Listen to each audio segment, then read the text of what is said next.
जिस घर जमाई की गरीबी का मजाक पूरा ससुराल उड़ाता था, क्यों उसी जमाई के पैरों पर गिर पड़े सभी जब उसकी हकीकत सामने आई। ओए घर जमाई, चुल्लू भर पानी में डूब कर मर जा। हाँ, कुछ पैसे वैसे उधार चाहिए हो तो बोलना। अरे छोड़ो बेचारे को, कहने के लिए तो हमारी छोटी मालकिन शनाया का पति है, लेकिन इज्जत गली के कुत्ते जैसी भी नहीं है। गिल फैमिली का घर जमाई बना अहान नौकरों की बातों को इग्नोर करके आगे बढ़ जाता है। अहान एक गरीब था, लेकिन अपनी बीवी शनाया से प्यार करने के मामले में किसी भी रईस से कम नहीं था। अहान को सिर्फ इस घर के नौकर ही नहीं बल्कि सासू माँ, साला, साली और यहाँ तक कि उसकी बीवी शनाया भी मजाक उड़ाती रहती थी। लेकिन अहान किसी की बातों का बुरा नहीं मानता था। उड़ा लो मजाक, लेकिन जिस दिन तुम लोगों को मेरी हकीकत का पता चलेगा, तुम्हारे पैरों तले जमीन खिसक जाएगी। अहान की हकीकत क्या थी ये कोई नहीं जानता था, लेकिन न जाने क्यों अहान भी किसी को नहीं बताना चाहता था। शायद अहान ये सोचता था कि कहीं उसकी बीवी शनाया को अहान की हकीकत का पता चल जाएगा तो वो वैसी नहीं रहेगी जैसी अभी है। वैसे अहान की बेइज्जती सिर्फ उसकी सास या साली ही नहीं बल्कि उसकी बीवी शनाया भी करती थी। वो अहान को बेइज्जत करने का कोई भी मौका नहीं छोड़ती थी। एक दिन अहान रायजादा, ऐसा वजनदार नाम मानो इंडिया के टॉप बिजनेसमैन फैमिलीज में से किसी एक का वारिस हो। मगर हम जिस अहान रायजादा की बात कर रहे हैं उसके कतरे कतरे से बेबसी झांक रही है। अहान एक करोड़पति बिजनेस फैमिली का दामाद तो जरूर है, मगर उसकी हालत पर घर के नौकर भी कहते थे, अरे वो घर जमाई, जाकर चुल्लू भर पानी में डूबकर मर जा।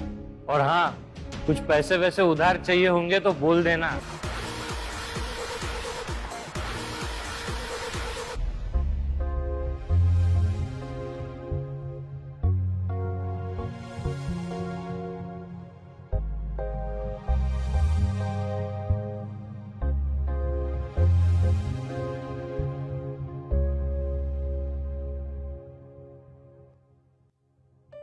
एक्सक्यूज मी, मुझे इस शोरूम की सबसे महंगी कार खरीदनी है।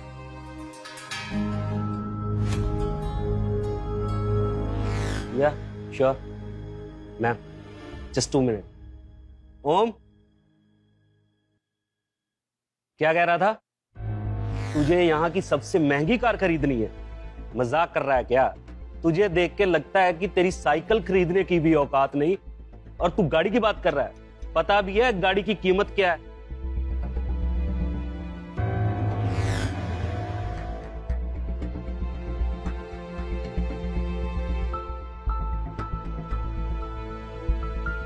ये कार इस एड्रेस पे भेज देना।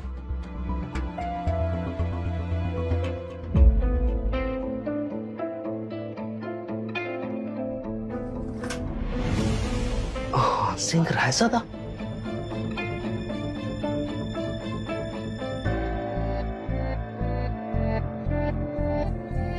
हाँ सिंह रायजादा। सर आप यहाँ? आखिर पहचान ही गए तुम मुझे?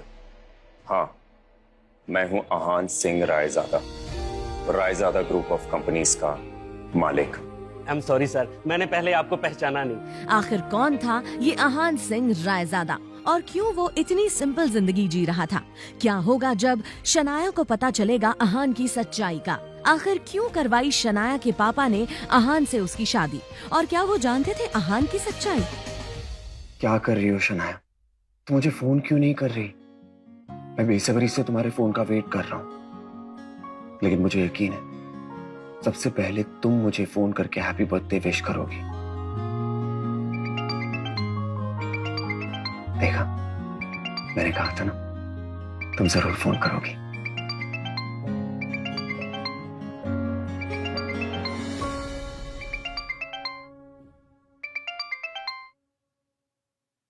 बोलो शगुन। क्या जीजा जी, आप फोन नहीं उठा रहे? नहीं, मैं वो थोड़ा सा। खैर वो सब छोड़िए। साहू ज्वेलर के पास मेरा एक नेकलेस पड़ा हुआ है, मैंने ओनर को कॉल भी कर दिया है। 1 घंटे में वो नेकलेस लेकर आप घर पर आ जाइए। और हाँ, लेकिन शगुन, मुझे किसी जरूरी काम से बैंक जाना है, मैं नहीं कर पाऊंगा। मेरे प्यारे जीजा जी, ये बैंक वाला तेवर किसे दिखा रहे हैं आप? क्योंकि पलना तो आपको हमारे टुकड़ों पर ही है ना? इसलिए आप ये बैंक वाली नौटंकी छोड़ दीजिए। और वो ज्वेलर आपको 30,000 रुपए भी देगा, उसमें से 1 रुपए भी गायब नहीं होना चाहिए। क्या कहा तुमने? शगुन, पहली बात तो मैंने जिंदगी में कभी चोरी नहीं की है, समझी?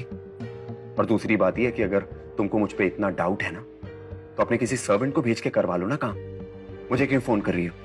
प्यारे जीजू, आपको अभी तक ये बात समझ में नहीं आई क्या कि आपको इस घर में बहस करने की इजाजत नहीं है, इसलिए आपसे जितना कहा जाए बस उतना कीजिए। Okay, bye. मैंने कहा ना तुम्हें, मैं शगुन। हेलो। खैर, ऑफिस से आधे दिन की छुट्टी लेकर आहान ज्वेलर के यहाँ गया और फिर शगुन का नेकलेस लेकर घर आ गया। लेकिन यहाँ तो आहान के लिए एक नई मुसीबत इंतजार कर रही थी। यामिनी, तुम्हारे घर आते समय मेरे सैंडल का स्ट्रैप ही टूट गया। अब घर वापस कैसे जाऊंगी? अरे तुम टेंशन मत लो, पार्टी एंजॉय करो, मैं उसे ठीक करवा दूंगी किसी सर्वेंट को बोल के। नो वे, बहुत महंगे सैंडल है, सर्वेंट पर कैसे ट्रस्ट कर सकते हैं? सर्वेंट नहीं, सर्वेंट से थोड़ा ऊपर। अरे वो ठीक करा के लाएगा, तुम टेंशन मत लो। आहान, जरा इधर आना। आहान, इधर आओ।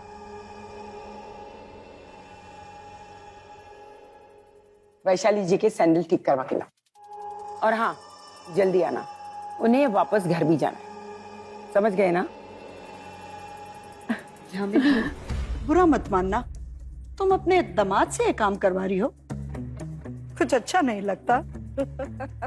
अरे तू टेंशन मत ले, इसे वो सब काम करना बहुत अच्छा लगता है। बल्कि तुम लोगों को कुछ काम करवाना हो तो बता देना, he will do it। अरे दामाद है तो क्या हुआ, एक सैंडल ठीक नहीं करवा सकता क्या? वैसे भी कुछ करता धरता तो है नहीं। यामिनी जी की ये बात सीधा आहान के दिल पर आकर लगी, मगर अब उसे ये सब हमेशा ही सुनने की आदत सी हो गई थी। उसे याद था कि आज उसका बर्थडे है, मगर ये सिर्फ उसे ही याद था, बाकी किसी को भी इससे कोई मतलब नहीं था। जाकर इनके सैंडल्स ठीक करवा के आओ। और आजकल तुम्हारी जुबान बहुत ज्यादा चल रही है, दामाद हो इसलिए थोड़ी रिस्पेक्ट दे रही हूँ। भिखारी कहीं का। पता नहीं ये शनाया भी अपनी किस्मत में क्या लिखवा के आई थी जो ऐसा निठल्ला पति मिला है उसे।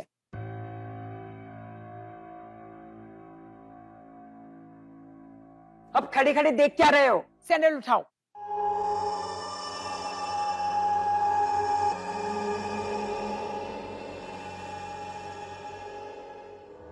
इसे सही करवा कर लाना और अच्छी दुकान में जाना, बहुत महंगी सैंडल है, समझे? समझ गए? तो जाओ। इतनी बेइज्जती के बाद भी अगर मैं इस घर में टिका हुआ हूं तो सिर्फ इसलिए शनाया, क्योंकि मैं आपको खोना नहीं चाहता।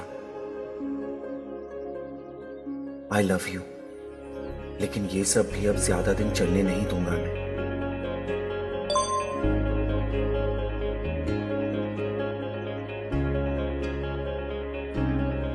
अच्छा सुनो, क्या आज मेरे ऑफिस आ सकते हो? कुछ काम था अर्जेंट। ये मैसेज पढ़ते ही आहान के पूरे दिन की टेंशन जैसे गायब ही हो गई। आज पहली बार शनाया ने उसे ऑफिस बुलाया था। एक वही तो थी उसकी जिंदगी में जिसकी मुस्कुराहट देखकर वो खुद को जिंदा रखता था। शनाया का चेहरा देखे बिना आहान को चैन नहीं आता था, और उसके बस में होता तो शनाया की हर एक खुशी के लिए खुद को लाखों बार कुर्बान कर देता। आज पहली बार मुझे तुमने अपने ऑफिस बुलाया है शनाया। मुझे यकीन था किसी और को मेरा बर्थडे याद हो ना, तुम्हें जरूर होगा, इसीलिए ऑफिस बुलाया है ना। मैं भी तुम्हारे सरप्राइज का बेसब्री से वेट कर रहा हूँ। मैं आ रहा हूँ शनाया, मैं आ रहा हूँ। क्या था शनाया का आहान के लिए सरप्राइज? क्या वो करेगी आहान का बर्थडे सेलिब्रेट, या फिर कुछ और ही होने वाला था ऑफिस में? इन सवालों के जवाब जानने के लिए सुनिए सीक्रेट अमीरजादा का ये फुल एपिसोड। ऊपर दी गई लिंक पे क्लिक कीजिए और अभी डाउनलोड कीजिए पॉकेट FM ऐप।